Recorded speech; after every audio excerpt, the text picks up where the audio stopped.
Blog Talk Radio. Bakunzi baraditeme nongeye kubaha ikaze mu biganiro byacu. Turi ku itariki ya 28 ukwezi kwa mbere umwaka wa 2021. Ni mu kiganiro uyu munsi na Turayishimye Jean Paul. Nongeye kubasuhuza rero kandi mbaha ikaze muri kiganiro. Mu kiganiro cyacu uyu munsi turaza kuvuga gato kubyina n'abasezeraniye ku rupfu rwa Colonel Simon Ndamukunda, ariko ni gato cyane kuko kubera amakuru nabashije kubona confirma cyangwa se yemeza uburyo yishwe na General Nkubito, byabaye ngombwa ko nifuza kuzategura ikiganiro cyihariye kigufi cyane ariko kijyanye n'urupfu rwa Colonel Ndamukunda. Turaza kandi kurebera hamwe, turaza kuganira ku bijyanye n'ifungurwa ry'akataraganya cyangwa se ritunguranye ry'umupaka hagati ya Kongo n'u Rwanda, ibintu byatunguye benshi ndetse kugeza uyu munsi bakaba babyibazaho byinshi. Niki cyateye ko icyo cyemezo gifatwa mu buryo nk'ubu bitanyuze no mu nama y'abaminisitiri? Nabyo turabigarukaho mu kanya. Turaza kandi kureba impamvu leta y'u Rwanda igaragara ku mwanya wa gatandatu mu bihugu byirinda covid cyangwa se bihangana na covid mu buryo bw'intangarugero, ariko igihugu nk'Ubwongereza kikaba cyarushyize ku mwanya w'ibihugu bibujijwe gukandagira mu Bwongereza, ndetse n'indege z'u Rwanda zikaba zongeye kwimwa uburenganzira bwo kugwa mu bibuga by'indege bw'Ubwongereza, aho mu minsi yashize guhera tariki ya 8 na ya mbere z'ukwa 8 bari bamaze kwemerera ko ingendo zishobora gusubukura, ndetse bakaba barahawe cyangwa se Rwandair yari yarahawe uburenganzira bwo kugwa ku kibuga cya Gatwick. Hari mu gihe leta y'Ubwongereza nako y'u Rwanda yakomezaga gusaba ko yagwa ku kibuga cya Heathrow ikajyangirwa, kubera ko icyo kibuga ari cyo kigira za connection nyinshi cyane ku isi, ariko bayemerera uruhande rumwe. None uyu munsi n'urwo ruhushya baruhagaritse kuri ibyo bibuga byose, kandi bakavuga ko ari ku mpamvu za covid. Ayo mayobera rero ntabwo tubuyatindeho cyane, ko turayagarukaho mu kanya katarambiranye. Hagati aho kandi Ubwongereza, tukiri ku Bwongereza, mu gihe bateganya kugira ko CHOGM mu matariki ya 21 z'ukwezi kwa gatandatu mu Rwanda, niho iyo nama iteganyije kubera. Murabizi ko yagomba kuba yarabaye n'ubundi umwaka ushize mu Rwanda, kubera iki cyorezo ikaba itarabaye, ariko kubera ko noneho hari urukingo birashoboka yuko bashobora kuyikora, harimo kwirinda, ariko bakoresheje kwirinda cyane. Ni mu kwa gatandatu ko nabivugaga. Mu gihe ibyo rero biteganyijwe, Ubwongereza bwifatiye mu gahanga leta y'u Rwanda ndetse na Amerika, bavuga ko hari ibintu byinshi bikwiriye guhinduka, cyane cyane nk'abanyamuryango ba Commonwealth cyangwa se abagize iriya shyirahamwe rya CHOGM. Amajwi ariko ibi byo muraza kubyumvira mu majwi ya ambasaderi w'Ubwongereza ndetse n'uruhagarariye Amerika. Ahangaha turaza kubyumva mu kanya katarambiranye. Gitifu wahondagura wakubitse abantu bagaterwa amabuye cyangwa se akamaganwa, arazira iki ko ari umwera uturutse bukuru? Turaza kumva amagambo avugwa n'abaturage, uburyo uyu muturage cyangwa se uyu mugitifu ahohotera abaturage. Ariko si ntinda cyane kuri uyu mugitifu, ahubwo ni n'impamvu abikora.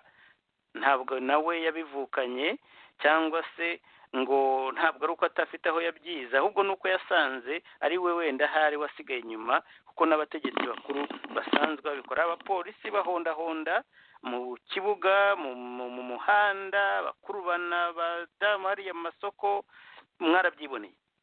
Kumva rero noneho ngo bihaye gitifu, ngo ubwo babonye soft target cyangwa se babonye uwo nawe bakwihimuraho ngo yahohoteye umuturage, byose ni biki? Ibyo badakora ntafite aho yabivanye. Reka turaza kubigarukaho mu kanya mwumviye abaturage ibyo bavuga.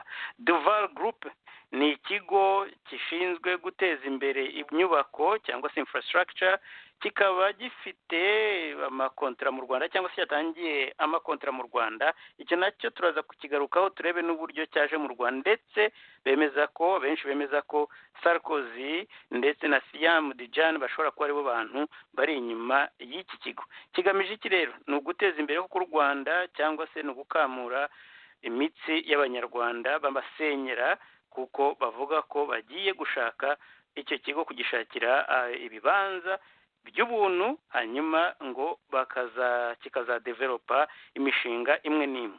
Ni bande bazayigiramo inyungu uretse FPR na Kagame?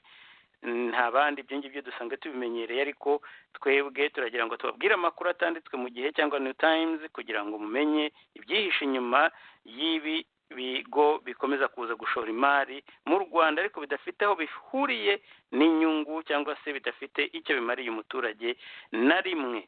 Pidance Rubingisa ndetse na Republique ya Central Africa cyangwa Central African Republic ni inkuru ntari buze kuvugaho nonaha kuko nzazigarukaho ku buryo bw'umwihariko. Muri Repubulika Central Africa harimo ikibazo gikomeye cyane, ingabo z'u Rwanda zishobora guhura n'akaga ndetse zo zonyine, ku buryo ubu haravugwa ko 1/2 kirenga ndetse hari n'aho bavuga 2/3 by'igihugu bishobora kuba biri mu maboko y'abarwanya ubutegetsi. Ibyo ni nyuma y'uko umukuru w'igihugu cya Central Africa yongera kuvuga ko yiyamamaje nako agatorwa, ariko bagahakana ko atatowe n'amajwi nk'uko bivuga, ahubwo ashobora kuba yaratsinzwe. Opposition ikaba ivuga ko itemeranya na busa n'ibyavuye mu matora, ndetse abarebere bo bakaba bakomeje kurwana basatira umujyi wa Bangui. Uyu munsi amakuru yavugaga ko bakase communication, ntabwo ari iz'amatelefone ahubwo inzira zose zigemurira Bangui zivuye mu bice abo barebere bakontorora. Icyo mbivugira ahangaha, impamvu bitureba nk'abanyarwanda, n'ingabo zagiyeyo zitaroherejwe na leta na parlement, hakaba ari iza ONU, izo zo tuzi neza ko zifitanye amasezerano na ONU kujya kurinda umutekano hirya no hino ku isi, zishobora koherezwa ariho hose, ariko hari izindi zoherejwe ku bufatanye bw'uwo muperezida utowe nako umaze kwiyamamaza mu minsi yashize hamwe na Kagame na RDF. Izo ngabo rero nazo nizo zirinze umukuru w'igihugu, zifatanyije rimwe na rimwe n'Abafaransa, ariko bakaba rero bavuga ko ziri mu kaga.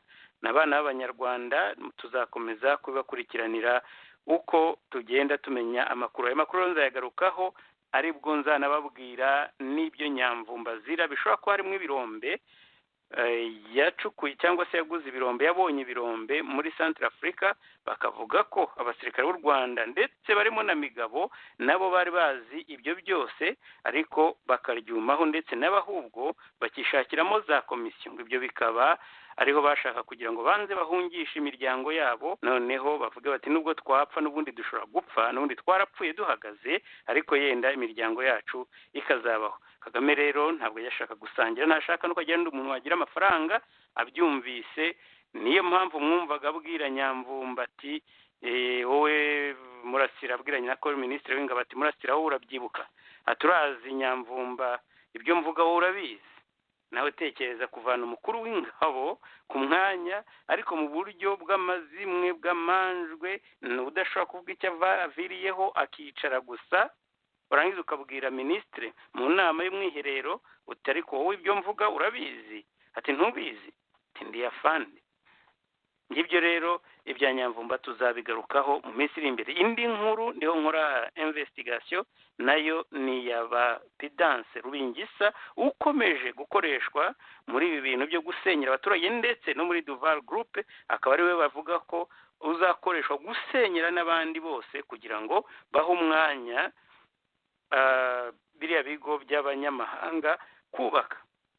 Impamvu bakoresha abantu nk'aba rero ba Pidance Rubingisa, cyambere bazwi na buri muntu wese mu gihugu, bazi nabo basenyera n'abasenyerwa bose baraziranye. Iyi politike yo gukoresha abantu nk'aba ngaba tuzayigarukaho mu minsi iri imbere, ariko mwibuke ko atari we muntu wa mbere bakoresheje uwo twakwita ko ari umusope mu gihugu iyo bigeze muri ibintu byo gusenyera abantu. Erega mwibuke yuko abo basope ni nabo banafite n'ibibanza. Nanjye nkoresheje imvugo ya Magayane, abo bavantara nta bibanza baje bahetse,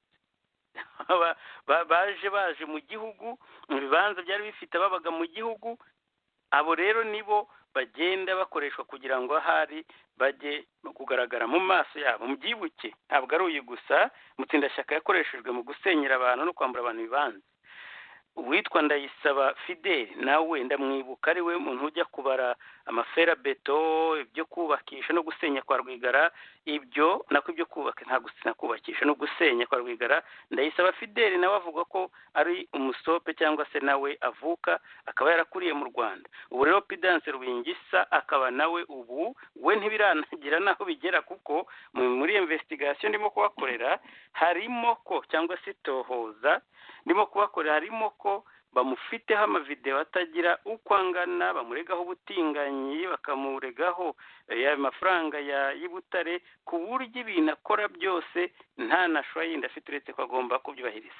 Aya makuru rero ntabwo ndi buyagarukeho cyangwa se ngo nyatindeho, ariko nzayagarukaho mu minsi iri imbere mu itohoza ndimo kubakorera ku bijyanye n'ibya Prudence Rubingisa. Uwo ni ureberera za Kangondo, by'abamirimo n'ahandi. Ubwo rero mu minsi itari ya kera cyane nko mu cyumweru kimwe aya makuru nzayabagezaho. Reka rero dutangire iki kiganiro, ndetse ndumva nakibanyuriyemo muri make, ariko hari byinshi mudashaka kucikanwa nabyo. Nongere mbibutse ko kugira ngo ayo makuru yandi hataraza igihe azaba nako twamaze kuyashyira ahangaha ku murongo atazabacika, nongere mbibutse kwiyandikisha nyuma y'isanganya Radio Temere yagize, ariko ndabona mutangiye kutugana muri benshi. Aya makuru nk'aya cyangwa se ibibera mu Rwagasabo ntibikabacike, muzajye mwiyandikisha kuri YouTube, ndetse muri kandi n'inzogera kugira ngo igihe twashyizeho ibiganiro bitari ku munsi musanzwe mumenyereye nabwo muzajye mubimenya. Ni mu kanya rero.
Reka nongere mbahe ikaze n'abana batindiye rero dutangire amakuru yacu cyangwa se ibiganiro byacu kuri iriya nkuru yo muri Kongo, aho leta y'u Rwanda yavuze ko guhera uyu munsi ivanyeho imbogamizi nyinshi zari zimaze igihe kinini ariko muri ku mupaka wa Kongo.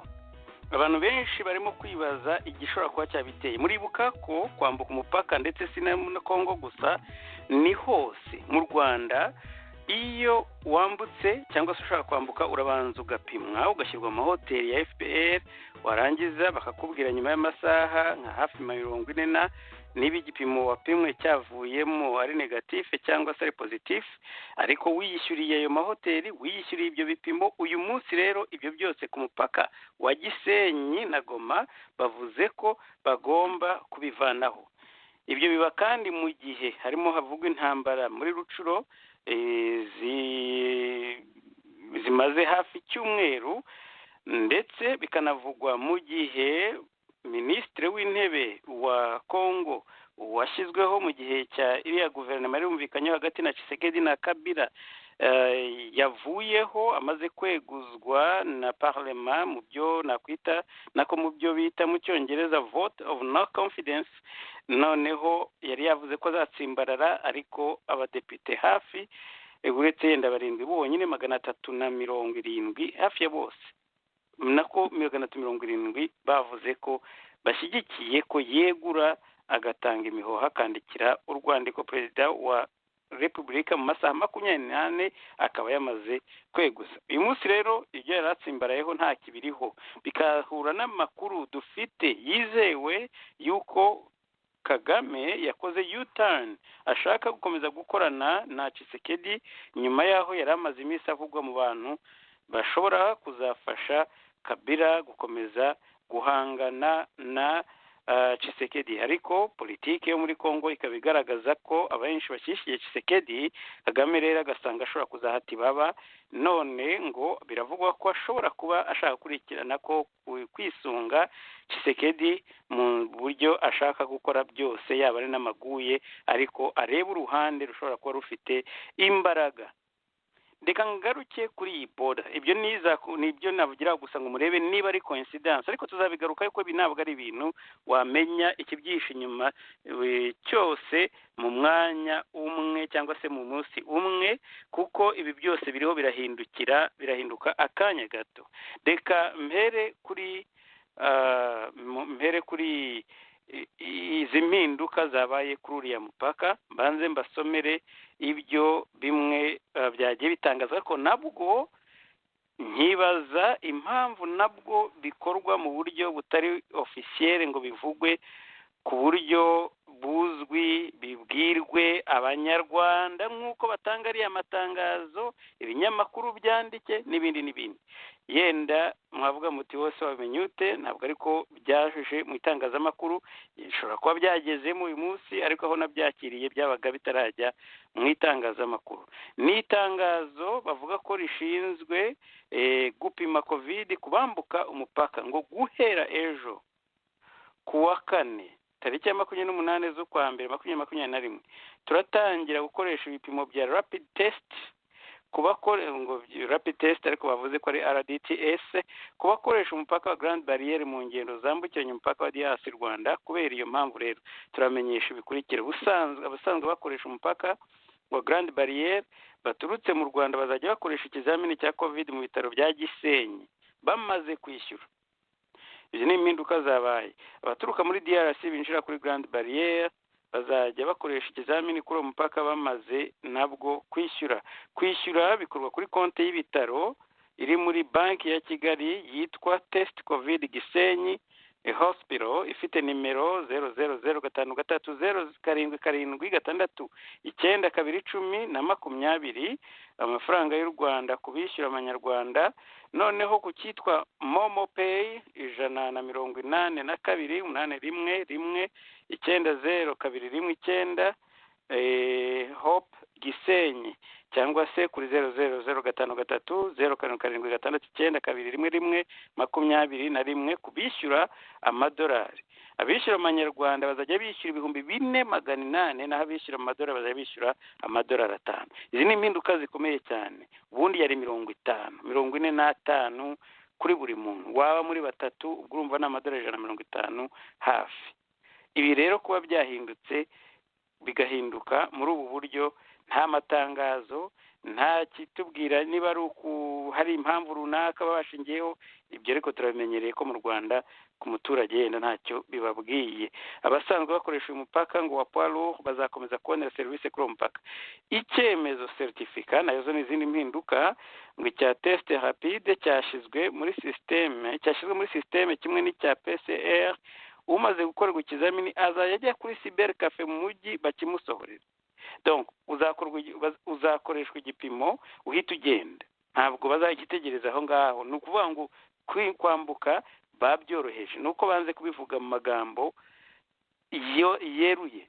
uzajya upima ntibategereze igipimo uhita ugenda ujye kuri iyo cafeteria bagusorere igisubizo. Iki cyemezo cyo muri systeme nicyo azajya yerekana ku mupaka. Ku baturuka muri DRC urumva uri mu Rwanda uzajya ubanza gupimwa ku bitaro, bagende bajya ku cafeteria ujye ku mupaka werekane ko havuye. Ku baturuka muri DRC bazajya bahabwa coupon yanditseho one way. Ni ukuvuga ngo uzajya winjira baguha agakarita jeto yanditseho, niko twabyitaga ngo one way, hanyuma ikwinjize mu Rwanda. Ntabwo upimwe no upimwe, bagupime ariko baguhe one way. Nyuma nabo bakajya kuri cyber cafe babasohorere certificate yo muri system bariyo berekana mu gutaha. Urumva winjira bazaguha one way, nuvuga ngo ntushaka kuyigarukana, ariko uzajya kuri ya cafeteria baguprintingire igipimo hanyuma utahe. Ibyo nabyo urumva ko byabyoreje ku buryo budasanzwe. Icyemezo cyo wapimwe COVID-19 yakoresheje rapid test gifite agaciro mu gihe cy'ibyumweru 2. Ni ukuvuga ngo uzajya ukomeza kugenda wambuka ugenda ugaruka. Ibyo nabyo ntabwo ari bisanzwe. Gusa aramutse agaragaje ibimenyetso bya COVID agomba kwegera ivuriro kugira ngo apimwe. Icyitonderwa, iri tangazo ntirireba abakora ingendo z'indege. Bazakomeza gukoresha PCR bamaze kwishyura 50 nk'uko bisanzwe. Umuyobozi mukuru w'ibitaro bya Gisenyi Tuganeyezu Reste and CSP se kubanza ari n'umupolisi ndetse ngo niba ari CSP ba chief superintendent ubu ngubu sicyo bivuze generation. Nguko rero ngibi ibyirw'igi Kigali mu Rwanda. Niba mudasanga aya maguye ari muri ibi bintu ateye ubwoba. Ibyo kumva ngo indege wagira ngo imipaka mu Rwanda ni ibihugu bibiri. Ab'indege bo bazakomeza gukoresha 50. Bitandukaniye hehe? Mushaka kumbwira itandukano ry'ibi bintu? Bo nta mpinduka zibayeho. Hahindutse ababandi bo muri bahindutse babandi bagenda hariya ku mupaka wo ku maguru Grand Barriere, Poids Lourd, ndetse na ubwo Poids Lourd wenda ushobora ko ari ya indi twitaga Petite Barriere simbizi. Ariko murabyumva ko harimo ikintu kumva ngo icyo gipimo nacyo ntabwo ari cy'umunsi umwe, ahubwo ugifite azambuka inshuro 14 ku cyumweru, nako inshuro 100 ngaya ku inshuro nyinshi. Umva singiye kubashyira amagambo mu kanwa kanyu. Niba namwe mutabona ko ibi bifite ikindi kintu gihishe inyuma cy'ibi bipimo by'amadolari 5 mu byumweru 2, ariko ugiye ku ndege we ngo ni hahandi 50. Ibyo rero nibyo tuzakomeza kubasobanurira nako kubakurikiranira, ariko biragaragara ko ari amaguye bafite ibindi bintu barimo bakora cyangwa se bashaka gukoresha iyi minsi bikazahinduka yenda hanyuma. Mu bindi nababwiye ngira ngo nababwiye mu intangiriro nshaka kugira ngo tuganire ku bijyanye na COVID, ni ibyabaye mu Bwongereza. Kuba bavuze hari hamaze gusohoka article ivuga yuko leta y'u Rwanda cyangwa se u Rwanda nk'igihugu ruri ku mwanya wa 6 mu bantu bitwara neza mu gukinga cyangwa se kwirinda indwara ya COVID. Mwanya wa 6. Bya bindi bishyura amafaranga za dara za zindi bakukinga nk'uko babyita ngo ni cook dara mu Cyongereza, bimwe bifabritse. Ariko igihe bavuga ko icyo gihugu kiri ku mwanya wa 6, Bwongereza buhita bafatira icyemezo cyo gufunga abantu bose. Nta muntu uva mu Rwanda wemerewe kwinjira mu Bwongereza. Murabizi ko Rwanda yari yamaze guhabwa uburenganzira mu minsi yashize bwo kuzagirwa mu gihugu ku kibuga cya Gatwick mu Bwongereza. Nabyo byahagaze hamwe n'ibihugu byo muri United Arab Emirates, za Dubai n'u Rwanda. Ni ibihugu bitari byinshi cyane ariko u Rwanda rurimo. Ni ikikwereka ko ya mibare bavuga n'Ubwongereza butayizera, n'Ubwongereza ntibubizera. Ntabwo abavuye mu Rwanda bya byemezo bafata byo bihubukiyeho byo guhutaza abaturage murebe ukuntu bafunze Kigali. Tekereza kugira ngo bavuge ngo tubujije abanyarwanda kwinjira, mu gihe leta y'u Rwanda aribwo ikora ibishoboka byose ibeshya amahanga ko noneho ya minimizinze ibi bintu bya covid. Ariko Ubwongereza barareba ntibafite ambasade, icyo batabona ni iki? Barabizi ko biriya ari amaguye, ari amanyanga y'akarengane, ntaho bihuriye no kurinda covid. Ntaho bihuriye no kurinda covid. Bushize barabivuze ko ikibuga cy'indege icyo bagafunze ntabwo ari kibafunga kubera ko ari cyo bacururizamo. Ariko Abongereza babirebye barabizi, bazi ukuri.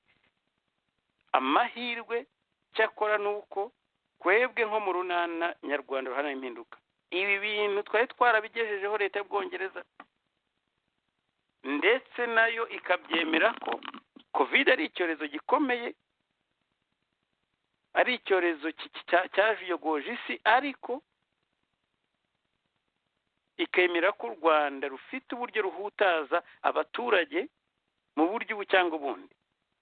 Si uko batabizi, barabizi, kandi noneho banabyemeje bavuga bati noneho n'Abanyarwanda nta nubwo tuzemera ko binjira mu gihugu cyacu. Biriya bya covid no kwishyira hariya berekana ngo twakoze ingamba zidasanzwe, none se niyo bakoze ibintu nka biriya ni iki gituma kandi bazi ko mu Rwanda ngo udashobora kuva mu gihugu, urabizi ntushobora kuva mu Rwanda udapimwe covid, uterekanye igipimo cya negative. Bishobora gukora bya bipimo ari ibintu byo kubeshya.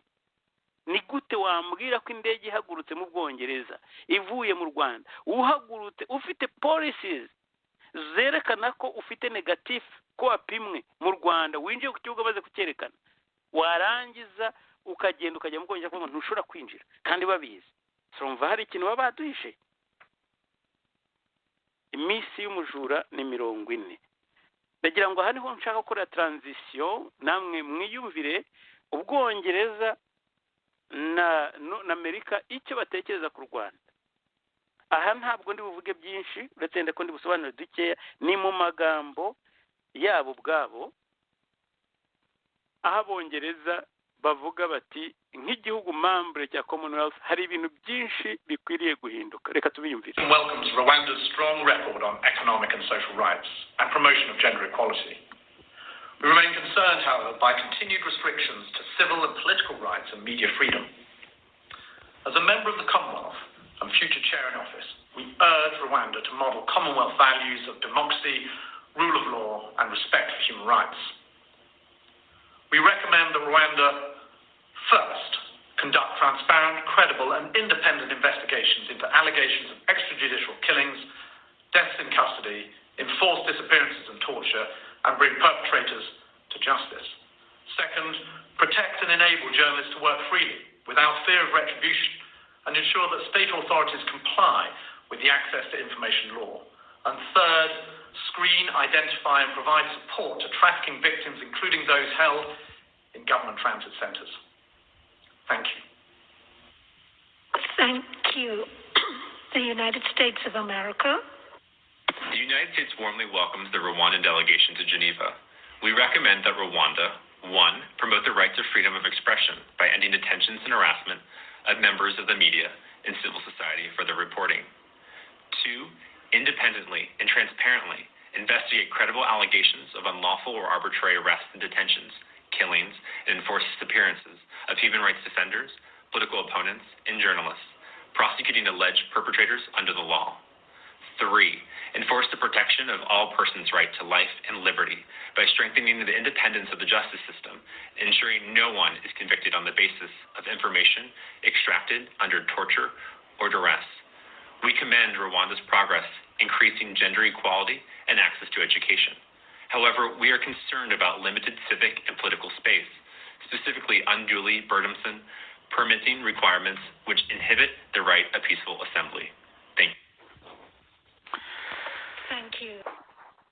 Kuri bamwe bagenzi bacu n'abakunzi ba radio TMM batumva icyongereza n'amagambo make cyane ariko afite uburemere bukomeye. Umwongereza ambasaderi cyangwa se uhagarariye Ubwongereza aha yenda nsubira inyuma gatoya ni review ikorwa bajye bareba imyitwarire y'ibihugu bimwe na bimwe cyangwa se ibihugu ku bijyanye na droit de l'homme n'ibijyanye n'ubutabera. bari muri Geneva rero Businge niwe watanze situation y'u Rwanda abandi bagahabwa umwanya nabo bakagenda bavuga icyo reaction ku byo batekereza ku Rwanda. Ntabwo ari ibintu bahera ku byo Businge yavuze kuko Businge ibyo yavuze ni imitako no kusiga imva irangi ariko ibyo bavuze abandi bagenzi ni benshi cyane mwagiye mubibona benshi mwarabikurikiye kuri za Twitter ibyo amahanga yagiye avuga yose hafi ya yose uretse bake gusa baba barabaye korompi cyangwa barahawe agatubutse kugira ngo bavuge ko ibyo u Rwanda rukora nta makemwa ariko abandi bose bagiye bagira icyo bavuga kuri ibyo bazi ku Rwanda. Amaraporo rero ntabwo ari bo leta y'u Rwanda ibyo yatanze rero bavuga bafite nabo amaraporo yabo bafite za ambasade mu gihugu bafite za investigation zikorwa n'ibigo byizewe nka Human Rights Watch za Amnesty International bizera kuruta ibivuye mu kanwa ka Businge. Mu byo rero umwongereza avuze bifuza ndetse badashyigikiye cyangwa se bafite impungenge uburyo leta y'u Rwanda itubahiriza uburenganzira bw'itangazamakuru abanyapolitike ndetse banavuga bati nka membre wa CHOGM ndetse ari nabo future cyangwa se chair aribo bazafata inkoni mu gihe kiri imbere yuko bifuza ko ari bikwiriye guhinduka. Ariko ikintu gishimishije kuruta ibindi ni uko badatinya kuvuga ko hari ubwicanyi bwa bundi ubwicanyi bukorerwa butari mbese guhanisha igihano cy'urupfu ariko bitaciye mu rukiko. Barabivuga ko leta y'u Rwanda yica mu izina ryo guhana ariko ntabwo bavuga ko aricyo babikoreye igihano bagikuyeho ariko barabibarega ko bica abantu. Nta gisa n'ibi bintu kumva ubwongereza buvuga bati mwica abantu ndetse bakaba specific bakavuga ati abantu bapfira muri custody bapfira muri gereza abo murabazi bamaze kugwamo ishyano ryose. Kizito niwe uheruka nubwo batavuze mu magambo magufi batavuze mu izina ariko ni reference uzaba wibukwa mu minsi mike cyane mu byumweru bibiri n'iminsi mikeya bapfira muri gereza bivugwa n'abantu bitwa ko ari allies abanyamakuru badahabwa ubwisanzure. Transit center ni nka biriya bice bya za Iwawa za Gikondo izo nazo bamagana imitwarire n'abantu bagwamo cyangwa se nuko bafata abantu bahafungiye. Ibyo nibivuzwe n'Ubwongereza byose barabizi. Noneho Amerika yunga muri nayo ihawe umwanya ivuga ibyo bintu byo gufunga abantu binyuranyije n'amategeko kwica bakabivuga bati killings z'abanyapolitike abarengera uburenganzira bwa muntu human rights defenders noneho n'abanyamakuru basaba yuko hagombye kubaho ubwigenge muri justice cyangwa se mu butabera ndetse bagatanga na political space ubwisanzure mu gukina politike mu gihugu. Ibyo byose barabizi ko ntabihari maze akenshi usanga muri opposition tugwa mu mitego yo kuvuga ngo bampatse ibihugu bampatse igihugu ibi nitukaba abana igihe ntabwo abanyarwanda abanyarwanda ibyo bavuze bafite ibihugu byabo ariko iyi ni disikuru yo gushimira kuko ntabwo ari bo bakwiriye ntabwo ari bo babaye kuturusha nitwe tubabaye. Icyo twakwifuza kiri nuko gusa bakomeza kwamagana umunsi habonetse akabaraga uburyo abanyarwanda batinyuka kandi ntabwo bazahora bameze uko bameze uyu munsi. Ibi ntabwo bashobora kubahagararaho. Niko byagenze muri Egypte yarabariye ba Etazini imyaka 50 bakomeye cyane mu Barabu nibo bakoreshaga no kujya kunga abandi Barabu hirya no hino ariko igihe Hosni Mubarak abaturage bavuze bati turaguhaze ntabwo Amerika yabahagazeho bavuze ko bazajya ku ruhande rw'icyo abaturage bashaka kandi niko byagenze nubwo inyungu z'ibihugu rimwe na rimwe nazo bazireba akaba adashobora kuba kwintervena mu bintu ibyo ari byo byose keretse ubangamiye inyungu z'igihugu cyabo. ayo ni amagambo yavuzwe n'ibihugu by'ibihangange bifasha cyane biha amafaranga leta y'u Rwanda. Arabwira ati turafasha tumurabariye bacu turatorana muri ONU wi ariko hari ibintu bimwe bitatuneje mudusiga izina ribi. Iyi ni statement nziza cyane ndetse zo dukwiriye kwishimira nk'umunyarwanda kumva abongereza n'abanyamerika bavuga uti yes ntabwo birangiye ariko nibura ushobora kuvuga uti nk'uko mwabivuze hariya ariko ntabwo ariko bazadukemurira ikibazo. Nongere mbigarukeho kangaruki iwacu mu Rwanda. Iwacu mu Rwanda mwumvise akarengane gakomeje gukorerwa umuturage. Ibyo byose nibyo baheraho barabyumva barabizi bafite abaha amakuru. Mwumvise umugitifu ujya mu ngo z'abaturage. Erega ntabwo ari uwa mbere. Mubyibuke ko hariho abandi basenateri bigeze kujya kureba ngo bagiye kureba ngo bakinjira mu bitanda by'abaturage ngo nabwo bashashe ngo murebe ukuntu ngo barebe ukuntu bashashe ngo ntabwo musasa bakinjira bati mutwereke ukuntu musasa bati igitanda twasanze bidasashe bakaza bagatanga raporo muri Sena bati murebye ibintu twasanze mu giturage ati basasa uburiri bwabo. Uribaza kumva umusenateri ajya mu baturage ntabahamagara ahantu hari publique akajya mu ngo zabo ibyo ntibyemewe. Number 1 uraharenze ariko noneho urinjiye muri salon naho uraharenze niba yagoye karibu simbizi warangiza ukavuga uti ndashaka kureba uko igitanda cyawe kimeze. Nizere ko mubyibuka ibintu nabivuze twarabigarutseho kenshi cyane. Noneho uyu we ngo yagiye asanga ngo bari mu buriri agatangira gakubita. Icyashekeje gusa ni ukumva u Rwanda n'abanyarwanda bamwe bavuga bati ni amahano. Ariya ni amahano. Niko umuntu ukubita abantu baryamye n'ubica ku mugaragaro ubanigira muri gereza n'abo bantu barasa babeshya ngo birukankaga inkoni zikubitwa umweru uvuye bukuru niwo uyu mugitifu yakurikizaga. Ariko ntibivuze ko tutabyamagana turabyamagana gusa abadakwiye kubyamagana cyangwa kwigiranya nyinshi ni leta y'u Rwanda. Nibo ba staging amaksida bakabeshya nibo bica abantu bakabaniga bakabeshya nibo bafata abantu bakabazirika bakabashyira mu magunira bakashyira muri Rweru hanyuma mukavuga ngo mugitifu yakubise abantu yabakubise nyine ko ari byose ko yakoze kuri we nkabiriya yumva ko akorera igihugu ari ugukunda igihugu kubera ko ari byo mwege mwerekana ku rundi ruhande mwege mujyaho mukica abantu none murashaka ko azakora iki? Ububasha bwe nawe niho bugarukira. Reka mwumve abaturage iyi ngoyi bariho. W'akagari ka Kabuga gaherereye mu murenge wa Ngamba mu karere ka Kamonyi aravugaho imyitwarire ibangamiye bikomeye abaturage ngo kuko abakubita bambaye ubusa abasanze mu buriri. Uyu munyabanga nshingwabikorwa w'akagari ngo agukekaho ikosa akagutungura uryamye akakwirukankana ku gasozi wambaye ubusa ari nako agukubita nk'uko uyu mugore biherutse kumugendekera ubwo uyu muyobozi ngo yabatungukagaho mu cyumba cy'uburiri saa 11:15 za mu gitondo akabatisha igikorwa cy'abashakanye bagakubitwa bagakwira imishwaro bambaye ubusa. Dusanze mu buriri aje kudufatiramo barinjira barakingura rwose baraza badusanga mu buriri baradukubitagura n'umugabo twari twitangiriye n'umurimo w'abashakanye nuko rero birangiza badukubise ankubita ingumi mu musaya ubwo nari ndimo nkurura gitifu ngo bave hejuru umwana kuko yari yacecetse mvuga ntiwenda yapfuye ankubita n'indi y'agatuza.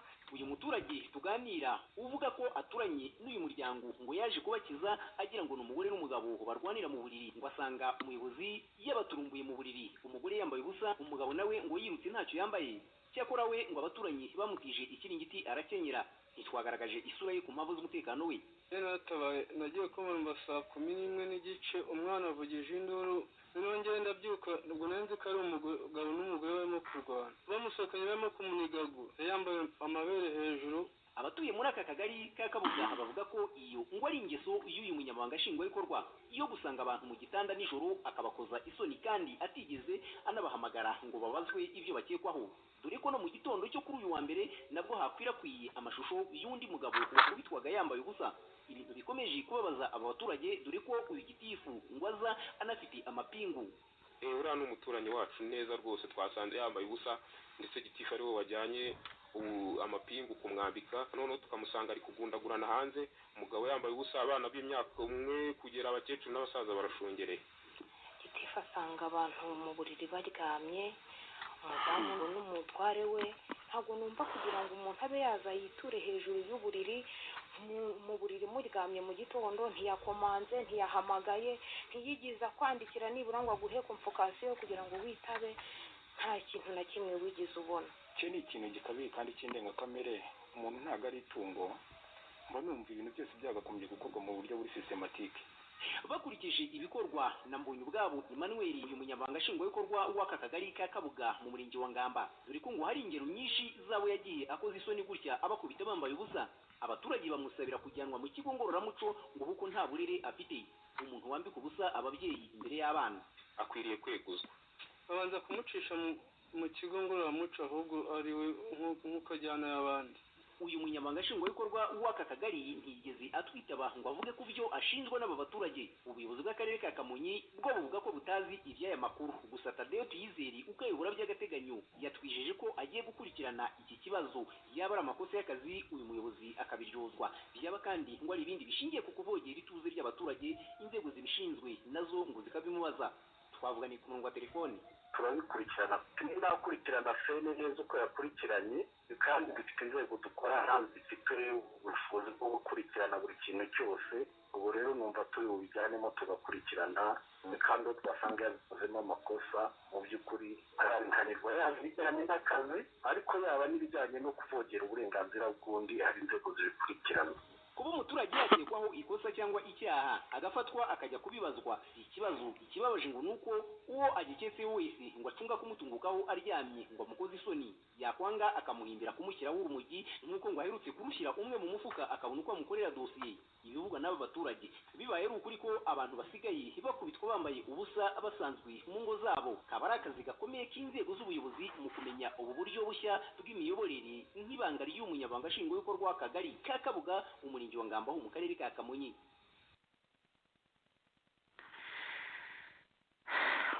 ikintu kibabaje nk'uko naho mbivuga ni uko aba bantu bigira inyoni nyinshi bakavuga bati hari inzego zishinzwe kubikurikirana tuzabikurikirana ntimukwiriye kugira ikintu na kimwe mubivugaho jewe nagira icyo mvuga nemerewe kugira icyo mvuga mwebwe ntabwo mubyemerewe kuko niba ibyo avuga bati uyu byanze tugushyiraho kesi y'urumogi sibyo se mukora bya bindi by'abantu bose umuntu wese bamuvuga ngo bamushyiraho ngo bamushyizeho kesi ngo yuko ngo yaragiye kugumura abaturage uragira se ko baba batiga ziriya kesi z'ibifabrikano ziriya z'ibihimbano zose barabibona bagasanga ariko mubaye hari bwo gukomeza ubutegetsi bwanyu nawe niko akomeza ubutegetsi bwe nka gitifu yishima hagarukira aho kuboko kugarukira ntabwo ibi bintu bikwiye kugutangaza mwebwe aho muvuga nkaho musa nkaho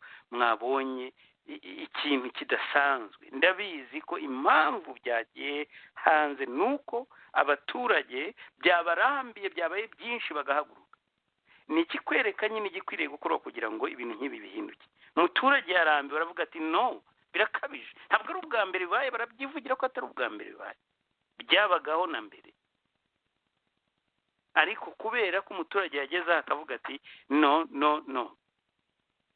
barabyamagana ari benshi kandi baravuga ko uyu mugitifu noneho n'abayobozi banze kwiyasosiya nabo bavuze ko bagomba kuyegura bamubwira ko yegura ndetse ko ashobora kuba yeguye ayo yenda twaza ndumva ariko nabisomye ariko sinshaka kuba misleadinga ariko ibyo nabibonye ntabwo ari ukubera ko ari ubwa mbere si ukubera ko ariyo raporo ya mbere ntabwo mu ijoro rimwe yaje gusanga abantu mu nzu ari bangahe bose bariho ngo bakora imirimo y'abashakanye akabaturumbura oya ibyo yabikoze kuri uriya yari yabikoze no ku bandi ikindi gihe n'abandi ikindi gihe ko ntabwo bakorera rimwe nahoze nganira n'umuntu wanshekera ambwira ati ibi ni mwebwe mwabizanye mu Rwanda ntibyabagaho tujya abantu bajyare bakajya kuri mikoro bati umurimo w'abashakanye ati badusanga tugiye kumubashaka ntabwo ari byo kuko ahubwo genzi ko nibaza ko ari iyo ntabwo ari deba yenda twakora ubu ahubwo nasanze abo bariya abantu nabo niba ari ntabwo ari mvugira bavuye hanze, ntabwo aribo babizanye biriya. Nanjye nibwo bwa mbere nari mbyumvise, ariko ntabwo ari abo hanze babizanye, njye ntabwo ari imvugo yacu.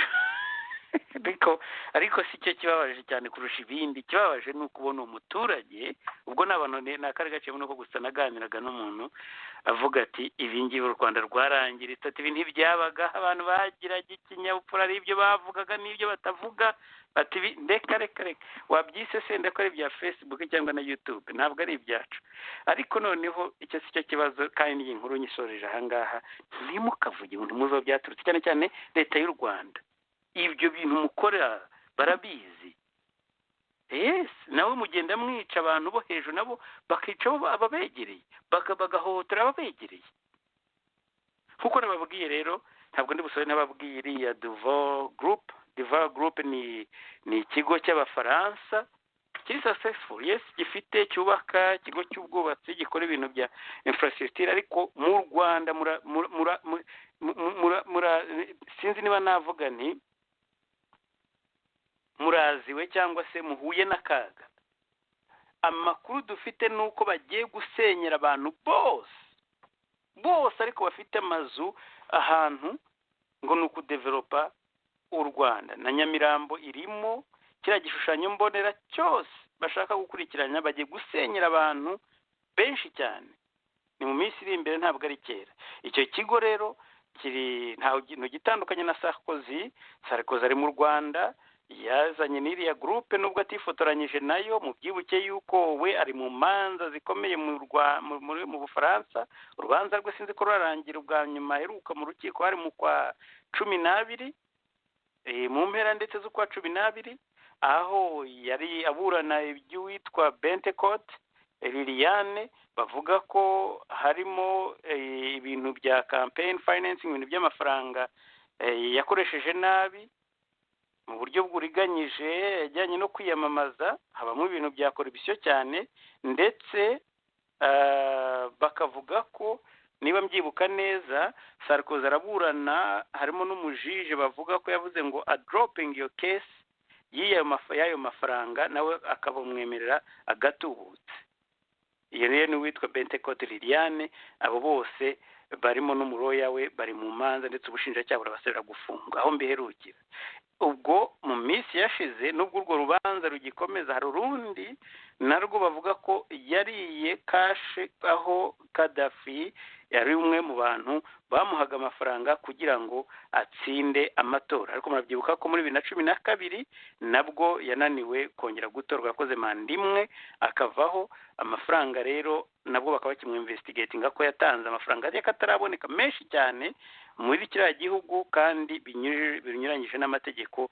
Bakurikiyeho amafaranga aturuka, basanga amwe ava kuri ba Gaddafi. Aho ni muri za 2012 nabwo izo manza nazo ntizirarangira. U Rwanda ariko byo ntacyo bibabwiye kwiyasosiya n'ibyo, niyo nzira. Ahubwo baravuga bati uyu nguyu niwe uzi udukoryo, niwe uzi inzira, naze atwigishe. Ntabwo ndiho nshira urubanza Gaddafi na Sarkozy, kuko urubanza ruracyari aho, aracyaruburana. Ariko ibintu aregwa byari bihagije kugira ngo abe yifashe, abe bifashe gukorana nawe, ko batazi uko bizagenda. Ariko ibyo kurwana ntacyo babwiye. Ibintu wanabitandukanya na Tidjane Thiam, uriya Mufaransa, akaba anafite n'inkomoko muri Côte d'Ivoire. Binavugwa ko ashobora kuba ari mwishwa wa Houphouët-Boigny wahoze ayobora Côte d'Ivoire, wagizwe chairman wa board of directors wa Rwanda Financial Limited. Akaba rero uwo ari icyo cyaba ikigo cya leta y'u Rwanda, muzi cyagiyeho mu buryo butunguranye, nta hantu mwigeze mucyumva, kugeza igihe wumva ngo inama y'abaminisitiri yashyizeho umuntu witwa Kanaka uzahembwa amamiliyoni n'amamiliyoni. Akaba icyo kigo ngo cya Rwanda Financial Limited kizashingwa kudevelopa no gupromotinga ngo ibyo bita Kigali International Financial Center. Ibyo rero byose bikaba bijyanye. Banyarwandakazi bakunzi baraditeme, ibyaho tuzakomeza kubakurikirana, ariko ni akaga gakomeye kazi y'u Rwanda kubera bari abantu bagiye gusenyera abanyarwanda ku bwinshi ariko abanyarwanda bandika baravuga bati ibyo batuzaniye ni iterambere bati bazwiho kubaka cyane bazubaka hehe ni ukudevelopa Kigali ni ugusenyera umuturage mukenyera umukandara rero reka nshimira abo twabanye muri kiganiro naho ubutaha rero ibiganiro byacu mukomeze mubikurikire kuri YouTube mwiyandikisha ndetse investigation cyangwa se amatohoza nababwiye ndimo gutegura ni mu cyumweru gitaha nzabagezaho imwe no mu kindi nzabagezeho iyindi mugire ijoro ryiza abandi mugire umunsi mwiza naho ubutaha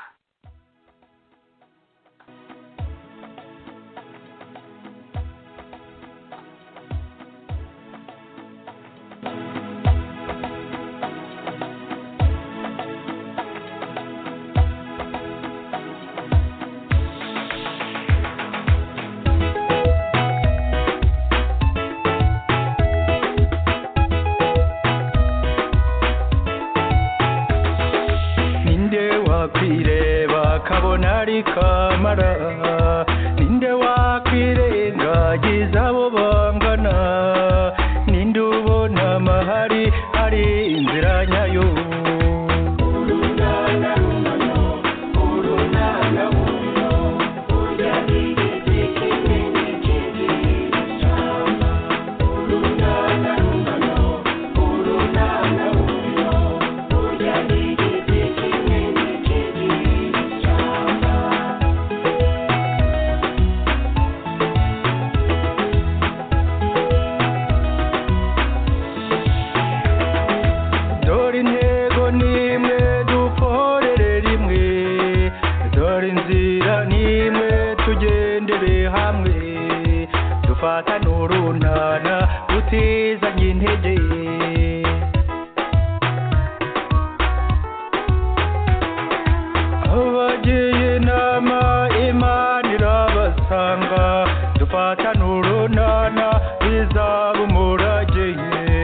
abacuruza amoko bayaburira isoko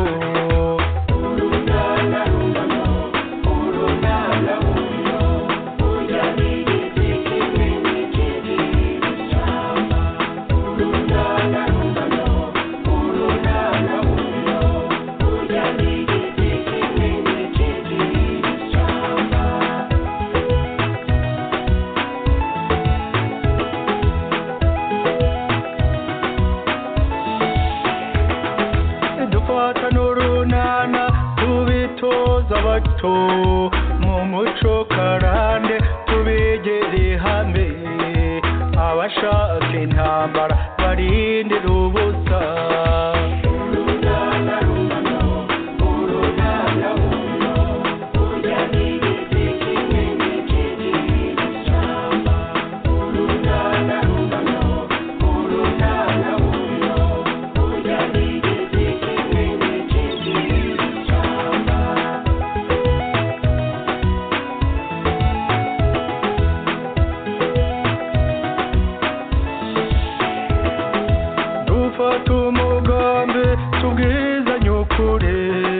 twandika amateka azira